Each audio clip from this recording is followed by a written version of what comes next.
Senator Cardozo. Thank you, Madam Speaker. I'm pleased to mark today the 35th anniversary of the Canadian Multiculturalism Policy, or the Act, rather, that was passed in the summer of 1988. And to do that, here is a quick overview of the multiculturalism policy in Canada in 3 minutes.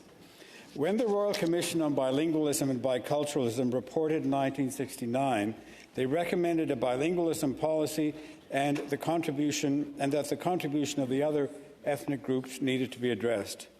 It is worth noting that Senator Paul Yuzik was one of the first, most prominent voices to use the term multiculturalism in his maiden speech in this chamber in 1964.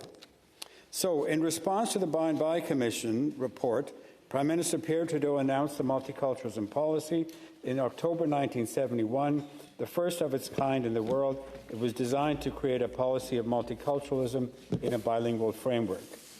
While the policy began focusing more on cultural aspects, it moved into social policy and anti-racism in the early 1980s. The multiculturalism minister of the day, Jim Fleming, also launched the first parliamentary committee on racism that issued its groundbreaking report in 1983 entitled Equality Now. In 1982, the multiculturalism was recognized in Section 27 of the Canadian Charter of Rights and Freedoms, supported, of course, by all provinces.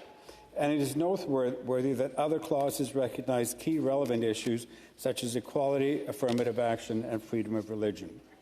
In 1984, the Trudeau government introduced the first version of the Canadian Multiculturalism Act, which was then reintroduced and expanded and passed by the Mulroney government in 1988 under the leadership of his multiculturalism minister, Jerry Wiener.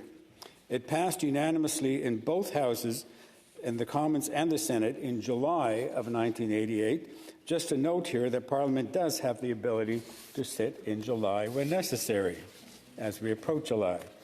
Over the years, the policy has grown with other notable ministers, including Stan Haydash, David Crombie, Jack Murtagh, David Cullinan, Hedy Fry, Jean Augustine, Jason Kenney, and the current minister, Ahmed Hussein. This policy has enjoyed wide support and yet has gained criticism in certain quarters as it seeks to advance policies that are described in various ways, be that respectful, traditional, uniting, divisive, woke, or really Canadian. As we mark the 35th anniversary of this policy, it is a good time to think about how it has helped define who we are as a country and where we go next as it aims to advance respect and combat racism. In closing, a shout out to my personal mentors, Ministers Fleming, Wiener, Augustine, and Fry. All these parliamentarians have made a difference and served Canada with distinction, each advancing one of the most quintessential Canadian policies. Thank you.